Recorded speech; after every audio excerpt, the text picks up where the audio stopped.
Ah, il paraît que je bois beaucoup trop d'eau. Alors à la base, j'en buvais pas assez, maintenant on me dit que j'en bois trop. Non. Je bouge énormément, donc c'est peut-être pour ça aussi que je bois beaucoup d'eau, hein. Je bouge tout le temps et tout ça. Et puis je ferai des analyses sanguines et puis on verra bien s'il y a un problème ou pas. Bref, ça n'a rien à voir. On se retrouve pour une nouvelle vidéo sur un sujet dont le titre est parlant, c'est l'argent. On va parler d'argent tous ensemble. Parce qu'il y a un sujet qui me tient un petit peu à cœur suite à une discussion que j'ai eue avec Maëva cet après-midi. Alors pour vous rappeler un petit peu ce qui s'est passé, on a rangé la chambre des garçons qui était dans un foutoir pas possible. En fait, ils tassent tout dans les tiroirs et tout ça. On s'est rendu compte qu'il y avait de tout et n'importe quoi, qu'il fallait ranger, qu'il y avait des fringues. J'ai dit à Maëva, c'est marrant parce que j'ai regardé un reportage sur les familles nombreuses l'autre jour sur YouTube et je suis tombé sur un reportage où en fait il y a une maman qui faisait tout rôti dans le bec aux enfants et une autre en fait qui responsabilisait les enfants. Alors, moi je suis plus d'accord pour responsabiliser les enfants et elle disait que vu que les enfants, c'était les plus grands de l'âge de Libye minimum, vu que les enfants en fait ils avaient de l'argent de poche, quand elle se rendait compte que la chambre n'était pas rangée, et ben elle rangeait elle la chambre, elle leur ponctionnait sur l'argent de poche 1 heure de SMIC, en gros pour le ménage qu'elle a fait. Je trouvais ça tellement bien comme idée, je me suis dit putain mais trop, le gamin en fait il se dit merde j'aurais dû ranger ma chambre, elle va me prendre 7,50€. Bon à l'époque elle a dit que c'était 7,50€ net. Elle a dit ah, elle va me prendre 7,50€, ça va m'enlever de l'argent de poche. C'est très bonne idée. Et du coup on a discuté de ça avec Maëva et on s'est dit argent de poche, pas argent de poche et tout ça. Je sais qu'elle en a déjà parlé dans un vlog, on a déjà discuté un petit peu de ce sujet avec vous, mais je voulais en faire une vidéo un peu plus approfondie, avoir votre avis. C'est important, je veux voir en fait ce que vous en pensez. Alors moi mon opinion c'est que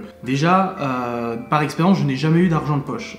Que je sois petit, grand, moyen, machin, ado et tout ça, j'ai jamais eu d'argent de poche. Par contre, c'est vrai que quand je voulais aller au cinéma, quand j'avais besoin d'acheter un truc, dans les limites du raisonnable, ou aller au kebab et tout ça avec mes potes, ma mère me donnait l'argent. Ça, il n'y a jamais eu de souci. Mes parents ne roulaient pas sur l'or, toujours à compter pour la moindre dépense et tout ça, parce que voilà, on n'était pas très fortunés, malgré le fait que mes parents travaillaient énormément. Ce qui fait qu'on n'a jamais eu d'argent de poche, moi et mes sœurs. Il n'y a jamais eu cette question d'avoir d'argent de poche. Pourtant, mes amis en avaient. Maëva a eu de l'argent de poche aussi, et ainsi de suite et ainsi de suite. Moi je pense personnellement que d'avoir de l'argent de poche c'est bien, parce que ça permet de gérer un budget, les dépenses, les rentrées, etc. Je sais que Maëva ça lui avait fait beaucoup de bien d'avoir de l'argent de poche parce qu'elle pouvait calculer exactement à combien de mois elle serait à temps, etc. Que moi je n'ai pas eu. Donc c'est vrai que quand j'ai commencé à gagner ma vie, en soi l'argent venait comme ça et j'avais pas les process de mettre de côté pour le loyer, pour machin, etc. Je vivais un peu au jour le jour, ce qui m'a valu des problèmes, hein, clairement de gestion financière, parce que voilà, je me projetais pas, je calculais pas, je faisais pas attention parce que pour moi ça venait et puis ça sortait et puis c'était pas un problème. Donc je pense que l'argent de poche est important pour des enfants. Bon ça dépend de l'âge, clairement on va pas filer de l'argent de poche à Léo 5 ans, mais je sais qu'on allait les fêtes foraines et tout ça, Libye avait toujours son petit sac avec ses petites pièces et tout ça, surtout que maintenant elle était à 9 ans, donc elle peut savoir quelle est la valeur de son argent. Et à mon avis, ça c'est mon opinion, à partir du collège on peut penser à donner de l'argent de poche, c'est-à-dire à partir de 11 ans. Pourquoi? Parce qu'à cet âge là elle aura déjà probablement un smartphone pour pouvoir nous appeler s'il y a un souci, parce qu'elle aura l'autorisation de sortie, surtout que le collège ici, elle pourrait rentrer à pied, alors là pour 20 minutes elle pourrait rentrer à pied et tout ça, elle aura des dépenses qui lui concernent à elle, si elle a envie de s'acheter un jeu vidéo, si elle a envie de s'acheter un CD de musique, si elle a envie de s'acheter des conneries, etc. Je trouve que c'est important qu'elle ait un petit peu d'argent à elle et qu'elle puisse le gérer correctement ou pas correctement. Après au niveau montant, je n'ai absolument aucune idée de combien, de qui, de quoi, combien, est-ce que c'est à la semaine, est-ce que c'est au mois, est-ce que c'est au jour, je ne sais pas du tout, ça c'est plus Maëva qui va gérer de son côté, c'est plus elle qui va gérer l'aspect voilà, l'aspect gestion et tout ça, mais voilà, à mon avis, Libye quand elle rentrera au collège, elle aura de l'argent de poche, pareil pour aller manger un kebab, pour aller, je sais pas, moi s'acheter une connerie avec leurs copines, des bonbons, des trucs comme ça, tu vois, je trouve que c'est des dépenses, voilà. Après, sont exclus de l'argent de poche, bah, tout ce qui est dépenses, hygiène, brosse à dents, dentifrice et tout ça, je veux dire, ça c'est à nous de subvenir à leurs besoins, mais pour tout ce qui est dépenses supplémentaires, ciné, machin et tout ça, loisirs, ou si elle a envie cette fois-ci de s'acheter un truc vraiment spécial, spécifique, et qu'elle veut le faire, bah elle le fait avec son argent de poche. Donc que ça soit elle ou ses frères, bah du coup ça sera un petit peu le même process. Après au niveau des restrictions, bah clairement, si là on se rend compte, bah comme là ça a été le cas, si les garçons étaient ados, qu'ils avaient leur argent de poche, qu'on avait découvert ce bordel dans cette chambre, bah clairement on aurait retenu sur leur argent de poche de l'argent en disant voilà t'as la sanction. Je veux dire là t'as pas fait correctement ton rangement de chambre, bah faut quand même qu'il y ait une sanction derrière, parce que quand ils sont ados tu vas pas commencer à lui dire t'es puni ou quoi que ce soit. Parce que voilà c'est un moyen de pression comme un autre je pense. Enfin j'aimerais votre avis, j'aimerais savoir si vous avez des enfants qui ont de l'argent de poche, à partir de quel âge, combien vous leur donnez, important, n'hésitez pas, voilà c'est une courte vidéo là-dessus, mais surtout pour ouvrir le débat, n'hésitez pas à me dire si c'est le cas pour vous, combien vous donnez, à partir de quel âge, à quelle fréquence. C'est 3 éléments qui sont importants pour se faire un petit peu une idée au niveau de ce débat. Je trouve que c'est intéressant d'échanger tout ça.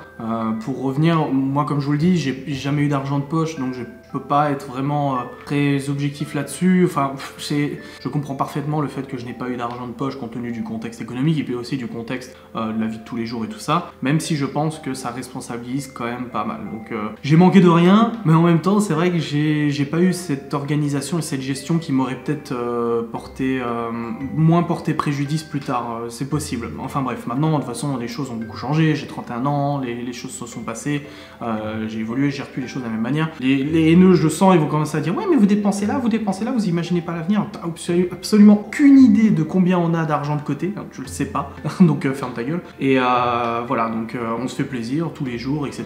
Mais je peux vous garantir que derrière il y a du calcul, qu'une fois par semaine avec Maëva on se pose et on refait les calculs de prévisionnel, de se dire bon bah il y a ça qui doit rentrer, machin et tout ça, le salaire est tombé parce que là on se paye les salaires, on est salariés tous les deux maintenant et tout ça, c'est pas nous qui détenons tout l'argent, c'est-à-dire que quand on rentre des partenariats, des collaborations YouTube, machin à 500, 1000 balles, 1500 balles, comme ça peut arriver, cet argent c'est la société qui l'encaisse, ça va pas sur notre compte, c'est vraiment la société qui l'encaisse et nous on a nos salaires derrière, nos primes, etc. Mais c'est un petit peu le même principe quoi, d'argent de poche, ça responsabilise. Donc c'est vraiment un débat ouvert, j'espère que vous allez y participer parce que j'aimerais avoir votre avis, j'aimerais pouvoir établir un peu de statistiques et peut-être en discuter avec vous. Je vais peut-être refaire une vidéo d'ailleurs la semaine prochaine en vous disant bon bah c'est bon, fais le compte rendu, voici ce que vous nous avez dit, pour vous oui, non, toutes les semaines, tous les mois, machin, etc. Je trouve que c'est sympa. Mais je pense que d'un autre côté, il ne faut pas donner de l'argent de poche sans accompagner l'enfant. C'est-à-dire que si on commence à donner de l'argent de poche à Libye, toutes les semaines, tous les mois, etc., il faut que Maëva, et surtout Maëva et moi, on puisse se poser avec elle et dire voilà, tu vois, là tu as ton premier argent de poche à toi. Cependant, cet argent de poche inclut des choses et des engagements de ta part. Ce qui est normal, c'est que ta chambre doit être rangée, propre, c'est-à-dire aspirateur, machin, on ne demande pas à ce que ça soit une chambre d'hôpital, mais que ça soit un minimum rangé, un minimum propre, tes chaussures traînent pas partout, on vit en communauté, etc. ici. T'as ton argent de poche pour dépenser sur ce que tu veux. Ça sert à rien de venir nous demander plus d'argent ou quoi que ce soit parce que t'as trop dépensé ou autre. Après, si t'as des projets qui sont un peu plus volumineux, qui demandent un peu plus d'économie, on prévoit peut-être un prêt, on lui prête un petit peu d'argent et on le rembourse régulièrement, etc. Si vraiment elle a des gros achats qu'elle veut et que c'est en dehors de son anniversaire et tout ça. Je parle de Libye hein, parce que c'est la plus proche de cette situation, mais faut vraiment l'accompagner. Je pense pas que ça sert à quelque chose de lui filer tiens 50 balles, démerde-toi, salut, c'est ton argent de poche, fais ce que tu veux avec. Non. Ça veut dire que si là elle vient mercredi en disant bon par contre j'aimerais bien acheter ça, est-ce qu'on peut aller à ce magasin là? Ok, t'as assez, oui j'ai économisé pendant 2 semaines, du coup j'ai ça, ok c'est suffisant, bon bah on y va si tu veux, mais réfléchis bien à ton achat. Sois consciente qu'une fois que tu auras acheté ça, bah t'auras un petit peu moins ou t'auras plus rien. Donc c'est vraiment la responsabiliser, ça sert à rien de filer de la thune pour filer de la thune. Je pense qu'il faut quand même derrière un accompagnement économique, un accompagnement de tous les jours pour lui apprendre un petit peu à gérer son budget. Après, on le sait, voilà, les filles, ça va être quoi comme dépenses? Ça va être des dépenses de maquillage et tout ça. Ça, je pense que ça sera des dépenses que nous, on fera. Je veux dire, Maëva se maquille, ça serait hypocrite de dire à la gamine, enfin la gamine quoi, elle sera ado, hein, 15-16 ans, ou je sais pas à quel âge elle doit se maquiller et tout ça, mais ça serait hypocrite de dire à la gamine, non, tu payes toi ton maquillage. Je pense que Maëva partagera avec elle ses trucs, lui montrera un peu ce qu'il faut faire, ce qu'il faut pas faire, des petits conseils, des trucs comme ça. Après, si vraiment elle vient en me disant, je veux absolument la dernière palette de maquillage de chez MAC qui coûte 79 €, alors que Maëva a des produits, elle, qui sont parfaitement utiles ou quoi que ce soit, je pense que là, il y aura discussion sur l'utilité d'acheter ça vis-à-vis de nous, par exemple. Après, voilà, il y a des dépenses qui sont tout à fait normales. Une fille, ça sera peut-être des fringues, c'est-à-dire que malgré le fait qu'on lui fasse des achats de fringues, peut-être qu'un jour, elle va nous dire ah bah là, j'ai envie d'avoir, je sais pas, moi, elle a peut-être déjà 10 paires de godasses, elle aura envie d'avoir une dernière paire de Converse, etc., qui est pas forcément utile, parce que nous, on lui a acheté ce qu'il fallait, que ce soit une marque ou pas une marque, on lui a acheté ce qu'il fallait, et qu'elle a envie, voilà, une petite envie comme des loups-boutins pour Maëva, une petite envie d'avoir un truc de plus, et ben je pense que là, elle réfléchira à prendre son argent. Les garçons, ça sera peut-être plus des jeux vidéo, ça sera peut-être plus, je sais pas moi, un skateboard, un vélo, machin, j'en sais rien, t'imagines, un instrument de musique. Et encore, je trouve que la musique, c'est quand même assez culturel et qu'on doit y participer pour l'épanouissement du gamin s'il en a envie, mais voilà, c'est vraiment pour synthétiser un peu le tout, que de toute façon les dépenses d'un garçon n'est pas la même que les dépenses d'une fille, que par contre le budget reste le même, hein, c'est pas parce que c'est un garçon qu'il aura plus d'argent ou quoi que ce soit, c'est tout à fait logique. Et voilà, j'aimerais votre avis, n'hésitez pas en commentaire à me dire à quelle fréquence, combien et à quel âge. Merci. Et je vous referai une vidéo compte rendu d'ici une petite semaine pour voilà, faire le bilan un petit peu de ce que vous m'avez dit. Merci d'avoir regardé cette vidéo et je vous dis à très vite.